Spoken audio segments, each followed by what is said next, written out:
Hello and welcome back to India Unveiled. और आज हम एक ऐसे इंसान के बारे में बात करेंगे जो दुनिया का सबसे बेहतरीन पहलवान था। उसने अपनी जिंदगी में कभी भी एक मैच भी नहीं हारा। वो 1200 किलोग्राम्स का पत्थर अकेले अपने हाथ से उठा लेते थे। उनके 52 साल के करियर में उन्होंने एक कुश्ती भी, एक मैच भी नहीं हारी। और ये वही है जिन्होंने ब्रूस ली को मोटिवेट किया इस फील्ड में आने के लिए। ये कहानी है गामा पहलवान की। तो चलिए शुरू करते हैं शुरुआत से।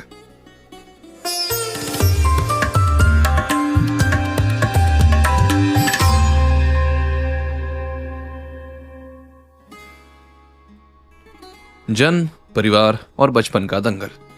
गामा पहलवान का असली नाम था गुलाम मोहम्मद बख्श भट्ट। उनका जन्म 22 मई 1878 को ब्रिटिश इंडिया के पंजाब रीजन में हुआ था, एक कश्मीरी मुस्लिम पहलवान परिवार में। उस जमाने में कुश्ती सिर्फ खेल नहीं बल्कि एक पूरा सामाजिक दर्जा होता था। गामा के पिताजी मोहम्मद अजीज बख्श खुद एक मशहूर पहलवान थे जो अलग अलग रियासतों के दरबार में कुश्ती लड़ते थे। बचपन से ही गामा के आसपास अखाड़े की मिट्टी, पहलवानों की बातें और दंगलों की कहानियां ही हवा में घूमती रहती थी। लेकिन गामा का बचपन आसान नहीं था। जब वो 5-6 साल के थे तभी उनके पिताजी का देहांत हो गया। इतनी छोटी उम्र में पिता का साया उठ जाना किसी भी बच्चे को तोड़ सकता है। लेकिन यही जगह थी जहां से गामा की असली कहानी शुरू होती है। पिताजी के बाद उनकी परवरिश का जिम्मा उनके नाना नून पहलवान और उनके मामा इदा पहलवान ने संभाला। दोनों खुद भी पहलवान थे और उन्होंने डिसाइड किया कि इस बच्चे को सिर्फ बड़ा नहीं करना बल्कि अखाड़े का आदमी बनाना है। बचपन में ही गामा का रूटीन दूसरे बच्चों से बिल्कुल अलग था। जहां आम बच्चे सुबह देर तक सोते या खेलते, गामा को फजर से पहले ही उठाया जाता था। फजर मतलब सुबह की सबसे पहली नमाज, ताकि वो अखाड़े की मिट्टी में उतर सके। पहले दिनों में वो सिर्फ देखते रहते कैसे बड़े पहलवान दंड बैठक कर रहे हैं, कैसे वो मिट्टी को तेल, हल्दी और दही के मिक्सचर से तैयार करते हैं ताकि गिरने पर चोट कम लगे। धीरे धीरे उससे भी बेसिक कसरत करवाई जाने लगी। थोड़े दंड, थोड़ी बैठक और शरीर को मजबूत बनाने के लिए सादा खाना, दूध, दही, गेहूं का रोटी, थोड़ा घी। इस बचपन का एक इंटरेस्टिंग एंगल यह भी है कि गामा ने स्कूल वाली फॉर्मल पढ़ाई बहुत कम की, लेकिन अखाड़ा ही उनका स्कूल बन गया। यहीं उन्होंने डिसिप्लिन, धैर्य और मेहनत का मतलब समझा। अखाड़े में हायरार्की होती थी। छोटे पहलवान मिट्टी साफ करते, बड़ा लोगों के पैर दबाता, सामान उठाते, फिर कहीं जाके उनको थोड़ा सा प्रैक्टिस टाइम मिलता। गामा ने यह सब बिना शिकायत के किया क्योंकि उनके लिए हर दिन का मतलब था आजकल से ज्यादा मजबूत बनना। बचपन का यह दौर एक सिंपल हुक रखता है। अगर गामा के पिताजी जिंदा रहते शायद वो एक नॉर्मल पहलवान बनकर ही रह जाते। लेकिन जब जिम्मेदारी से पहले ही दर्द आता है तो आदमी जल्दी मैच्योर हो जाता है। गामा के लिए यही सही हुआ। पिता की कमी, परिवार का पहलवानी बैकग्राउंड और अखाड़े का कठोर डिसिप्लिन, इन तीन चीजों ने मिलकर एक ऐसे बच्चे को तैयार किया जो आगे चलकर दुनिया के सबसे बड़े पहलवानों को टक्कर देने वाला था। जोधपुर की प्रतियोगिता और पहली पहचान। 19वीं सदी के आखिरी साल चल रहे थे। हिंदुस्तान की अलग अलग रियासतों में राजा महाराजा अपनी शान दिखाने के लिए कुश्ती और ताकत के बड़े बड़े दंगल करवाते थे। ऐसे ही एक बड़े मुकाबले का आयोजन लगभग 1888 के आसपास जोधपुर में हुआ। इसमें पूरे क्षेत्र से पहलवान बुलाए गए। कहते हैं करीब 400 के लगभग इस प्रतियोगिता में उतरे। इसी भीड़ में एक छोटा कम उम्र का लड़का भी था, गामा। प्रतियोगिता का नियम बहुत कठोर था। हर हिस्सा लेने वाले को बैठक लगानी थी। जितनी देर तक शरीर साथ दे, जो सबसे ज्यादा बैठक लगाएगा उसे सबसे मजबूत माना जाएगा। जब मुकाबला शुरू हुआ तो कई पहलवान कुछ 100 बैठक के बाद ही थक कर बैठ गए। कुछ ने 300-400 के बाद हाथ खड़े कर दिए। लेकिन अब गामा ने अपनी छोटी सी उम्र के बावजूद इतनी देर तक बैठक लगाई कि वो आखिरी बैठने वाले लोगों में थे। उसकी सांस की नियंत्रण, तैयारी और हिम्मत देखकर सब हैरान रह गए। जब आखिरी गिनती हुई तो सबको अंदाजा हो गया कि ये लड़का कुछ अलग ही मिट्टी का बना है। इतनी कम उम्र में ऐसी ताकत देखकर जोधपुर के महाराजा भी प्रभावित हो गए। अलग अलग कहानियों में बात थोड़ी बदलती है। कहीं लिखा मिलता है कि गामा को उम्र कम होने के बावजूद विजेता के रूप में सम्मानित किया गया। कहीं यह लिखा है कि उसे खास रूप से सबसे आशावादी पहलवान बताया गया। लेकिन एक बात सब जगह साफ है, उस दिन के बाद से गामा का नाम सिर्फ अपने गांव या अखाड़े तक सीमित नहीं रहा, बल्कि दूर दूर तक पहुंचना शुरू हो गया। इस जोधपुर के मुकाबले का गामा की जिंदगी पर सीधा असर पड़ा। जब राजा महाराजाओं की नजर उस पर पड़ी तो कुछ रियासतों ने उसे अपने राज अखाड़े से जुड़ने का निमंत्रण दिया। इस दौर के बाद गामा का संबंध ऐसी रियासतों से मजबूत हुआ जहां उससे बेहतर सुविधाएं, ज्यादा पहलवानों से मश्क और रोजगार का सहारा मिल सका। यानी जोधपुर की एक प्रतियोगिता ने गामा को सिर्फ तालियां नहीं दिलाईं, बल्कि उसके लिए बड़े मंचों का दरवाजा खोल दिया। गामा का कसरत, खुराक और डिसिप्लिन। गामा पहलवान की पहचान सिर्फ उसकी जीत से नहीं बल्कि उसके रोज के कसरत के नियम से भी बनती है। कहा जाता है कि जवानी के दिनों में गामा रोज सुबह बहुत जल्द उठकर अखाड़े की मिट्टी में उतर जाते थे। उनकी दिनचर्या का सबसे बड़ा हिस्सा था दंड और बैठक। विभिन्न वर्णों के अनुसार वो एक दिन में हजारों बैठक और सैकड़ों दंड लगाते थे। कुछ जगहों पर तो यह भी लिखा हुआ मिलता है कि वो रोजाना 5000 के आसपास बैठक और 3000 के करीब दंड किया करते थे। चाहे असल संख्या में थोड़ी उलझन हो, लेकिन एक बात निश्चित है, गामा की कसरत आम पहलवानों से कई गुना ज्यादा कठोर थी। सिर्फ दंड बैठक ही नहीं, गामा का एक और खास पहलू था उनका भारी सामान उठाना। वो अपने कंधों पर भारी हंसली, मोटे लोहे का गोला या छल्ला पहनकर घूमते और कसरत करते थे। कुछ जगह तो ये भी बताते हैं कि उनकी हंसली का वजन लगभग 100 किलो के आसपास माना जाता है। इतने भारी बोझ के साथ गर्दन, कंधे और रीढ़ की हड्डी को मजबूत बनाना आज भी लोगों को हैरान करता है। आज से शताब्दी पहले जब ऐसे उपकरण लिमिटेड थे, तब इतना व्यवस्थित शारीरिक अभ्यास दिखाता है कि गामा को अपनी बॉडी एक जीवित हथियार बनाने का पूरा ज्ञान था। कसरत के साथ साथ गामा की खुराक भी इतिहास का एक रोचक हिस्सा बन चुकी है। परंपरा के अनुसार उनके दिनचर्या वाले भोजन में दूध के बहुत सारे ग्लास, दही, घी, बादाम और गेहूं या बाजरे की मोटी रोटियां शामिल रहती थी। कई जगह यह भी बताया गया है कि वो एक दिन में 10 लीटर तक दूध, एक बड़ा मटका दही, बहुत सारी रोटियां और खूब सारा घी मक्खन खा लेते थे और लगभग 6 किलो चिकन भी। संख्याएं कहीं कहीं बढ़ा चढ़ाकर भी बताई जा सकती हैं, पर यह बिल्कुल स्पष्ट है कि उनकी खुराक बहुत पौष्टिक, घर की और शरीर से काम लेने वाली थी, ना कि बस स्वाद के लिए। इस कठोर कसरत और भारी खुराक का एक सीधा प्रभाव उनके शारीरिक बनावट पर दिखाई देता है। विभिन्न इतिहासकारों के अनुसार गामा की लंबाई लगभग 5 फुट 7 इंच से 5 फुट 8 इंच के बीच थी, लेकिन उनका वजन 110 किलो के आसपास था। चौड़ा सीना, मजबूत बाजी और पतला कमर का संयोजन उन्हें एक ऐसा रूप देता था जिसे देखकर लोग कहते थे कि यह आदमी नहीं, चलती फिरती दीवार है। सबसे ध्यान देने वाली बात यह है कि इतने भारी शरीर के बावजूद उनकी चाल, रफ्तार और लचीलापन किसी चुस्त नौजवान से कम नहीं था। गामा अपने रूटीन को एक तरह का लक्ष्मण रेखा मानते थे। बार बार बताया जाता है कि वो कसरत के मामले में किसी तरह का समझौता नहीं करते थे।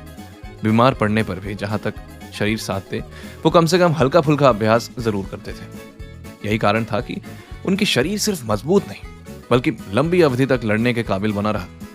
इस कसरत और डिसिप्लिन का असर यह हुआ कि पूरी दुनिया के दंगलों में गामा की पहचान एक ऐसे पहलवान के रूप में बनी जो थकता नहीं, टूटता नहीं और गिरने पर तुरंत खड़ा हो जाता है और कभी हारता नहीं।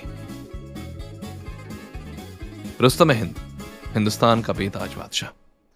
गामा पहलवान का असली धमाका हिंदुस्तान के दंगलों में तब दिखा जब वो जवानी के पूरे जोर पर आ चुके थे। 1890 के दौर से लेकर 1910 के बीच बीच उन्होंने भारत की मशहूर पहलवानों को एक एक करके मात दे दी थी। उस समय कुश्ती सिर्फ खेल नहीं बल्कि गांव, क्षेत्र और रियासत की इज्जत का सवाल होता था।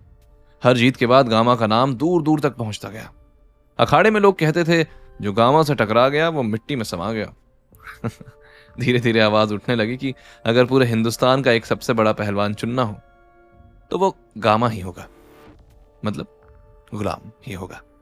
उस दौर में एक बड़ा लक्ष्य होता था रुस्तम हिंद। इसका दर्जा पाना बहुत बड़ी बात थी। यह सिर्फ एक उपाधि नहीं थी बल्कि पूरे देश में शक्ति और कुश्ती की सबसे ऊंची कुर्सी मानी जाती थी। गामा ने बंगाल, पंजाब और दूसरी जगहों के पहलवानों का सामना किया। कई बार उनके मुकाबले बड़े उत्साह के साथ घोषित होते, लोग दूर दूर से देखने आते, लेकिन मुकाबले अक्सर या तो बहुत जल्दी खत्म हो जाते या फिर दूसरा पहलवान उससे सामना करने से ही कतराने लगता। कुछ मशहूर पहलवानों ने गामा से लड़ने का निमंत्रण लेने से मना किया है, और बहुत अलग अलग बहाने बनाकर, क्योंकि उन्हें डर था कि एक भारी हार उनकी सारी इज्जत खा जाएगी। गामा की कुश्ती का अंदाज सिर्फ ताकत पर आधारित नहीं था, वो तेज, तैयार और ध्यान से भरपूर रहते थे। उनकी मशहूर तकनीकों में से एक थी झटपट पकड़कर पांव या कमर से पलट देना, जिसके बाद सामने वाला पहलवान पल भर में पीठ के बल मिट्टी पर गिर जाता था। यह भी लिखा हुआ मिलता है कि गामा के साथ मुकाबले में पहले 2-3 मिनट ही सबसे खतरनाक होते थे। जो पहलवान उस शुरुआती तूफान को झेल ना पाए वो तुरंत धरे से फिसल जाता। इस प्रकार की जीत की वजह से लोग उसे सिर्फ ताकतवर नहीं बल्कि चतुर और समय का ध्यान रखने वाला योद्धा भी मानते थे। ऐसे ही सफलता का सिलसिला चलता रहा और अंततः गामा को रुस्तम हिंद यानी हिंदुस्तान का श्रेष्ठ पहलवान माना जाने लगा। यहाँ एक रोचक बात यह भी है कि उस दौर के लिखित सबूत अलग अलग रियासतों के हिसाब से थोड़े बदलते हैं। कहीं उनकी किसी विशेष लड़ाई का जिक्र मिलता है, कहीं किसी दूसरी का, लेकिन एक बात हर जगह एक जैसी है। 20वीं सदी के आरंभ तक देश में ऐसा कोई बड़ा पहलवान नहीं बचा था जो दिल से यह कह सके कि वो गामा से बेहतर है। इस स्थिति ने गामा को सिर्फ उपाधि नहीं बल्कि एक दर्जा, बेताज बादशाह का दर्जा दे दिया था। गामा की इस सारी यात्रा का सबसे खास पहलू यह रहा कि इतने सालों तक लगातार दंगल लड़ने के बावजूद उनके बारे में किसी स्पष्ट और प्रमाणिक हार का जिक्र मिलता ही नहीं। कुछ चाहे छोटे मोटे निर्णयहीन या तुल्य लड़ाई का जिक्र है, लेकिन सीधी पूरी तरह से हुई हार का कोई मजबूत सबूत नहीं। इसलिए आज भी जब लोग उनका जिक्र करते हैं तो कहते हैं कि गामा पहलवान वो पहलवान थे जो अखाड़े में आए भी, लड़े भी और बिना हारे जिंदगी भर का किस्सा लिखकर चले गए। इस छवि के साथ वो हिंदुस्तान का रुस्तम हिंद बनकर यूरोप और दुनिया की तरफ बढ़ने वाले थे। यूरोप की चुनौतियां और दुनिया को हिला देने वाले मुकाबले। गामा पहलवान का नाम जब पूरे हिंदुस्तान में गूंजने लगा तब अगला सवाल यह था कि क्या वो विदेशी पहलवानों को भी हरा सकते हैं। 1910 के आसपास एक बड़ा कदम उठाया गया। गामा और कुछ और पहलवान इंग्लैंड की ओर रवाना हुए। उद्देश्य था वहां के मशहूर कुश्ती पहलवानों को चुनौती देना। उस समय यूरोप में कुश्ती का अपना अलग रंग था, कानून थोड़े अलग थे, पर गामा का विश्वास पूरा मजबूत था। भारी समुद्री यात्रा के बाद भी जब वो इंग्लैंड पहुंचे तो शुरू में उन्हें वहां के कुछ बड़े पहलवानों ने हल्के में लिया। इंग्लैंड पहुंचकर गामा ने विदेशी पहलवानों को खुली चुनौती दी, जिसमें उन्होंने स्पष्ट किया था कि जो भी उससे हराए उन्हें वो इनाम और सम्मान देंगे, लेकिन जो हार गया उसका दावा खत्म। शुरुआत में कई लोग इस चुनौती को मजाक समझकर आन बान से दूर रहे, लेकिन धीरे धीरे कुछ मशहूर पहलवान उनके सामने आए। इनमें से एक का नाम था बेंजामिन डॉक रोलर, जो उस समय का एक जाना माना पहलवान था। रोलर के साथ हुआ पहला मुकाबला सिर्फ गामा की ताकत नहीं बल्कि उसकी तेजी और पकड़ का प्रमाण बन गया। कहते हैं कि डॉक रोलर के साथ पहले मुकाबले में गामा ने उसे बहुत कम समय में धाराशायी कर दिया था। कुछ जगहों पर लिखा मिलता है कि यह लड़ाई 2 मिनट से भी कम चली। लोगों को लगा यह शायद एक इत्तेफाक है, इसलिए फिर से एक मुकाबले की बात उठी। दूसरी बार फिर गामा और रोलर आमने सामने आए। इस बार लड़ाई ज्यादा देर तक चली, लेकिन अंत में फिर गामा ही जीते। दो मुकाबले में एक ही पहलवान को इतने जोर से हरा देना विदेशी दर्शकों के लिए आश्चर्य का विषय बन गया था। इंग्लैंड की लड़ाइयों के बाद गामा के सामने यूरोप के कुछ और बड़े नाम आने लगे।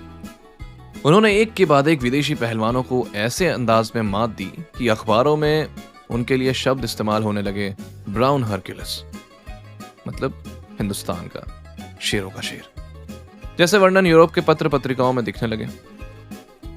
गामा का सबसे बड़ा लक्ष्य उस समय का दुनिया का सबसे मशहूर पहलवान जैसे स्टैनिस्लाव ज़िब्स्को जैसी हस्तियों से लड़ना था।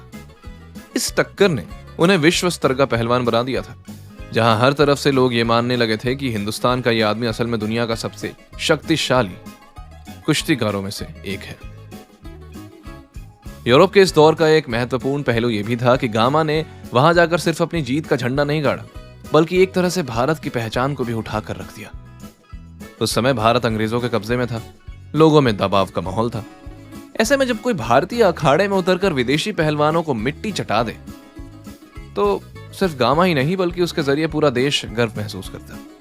इस तरह यूरोप की इन लड़ाइयों ने गामा को सिर्फ एक महापहलवान नहीं बल्कि एक जीवित प्रतीक बना दिया कि शारीरिक शक्ति, नियमितता और हौसला हो तो दुनिया भर के सबसे बड़े मंचों पर भी अपनी पहचान बनाई जा सकती है। ब्रूस ली तक पहुंचने वाली गामा की ट्रेनिंग सोच। गामा पहलवान के बारे में सबसे रोचक बातों में से एक ये है कि उनकी कसरत की सोच सिर्फ उनके जमाने तक सीमित नहीं रही। दशकों बाद जब दुनिया भर में नई नई लड़ाई कलाओं का विकास हो रहा था, तब भी गामा का नाम ताकत और लगातार मेहनत के एक मिसाल के रूप में लिया जाता रहा।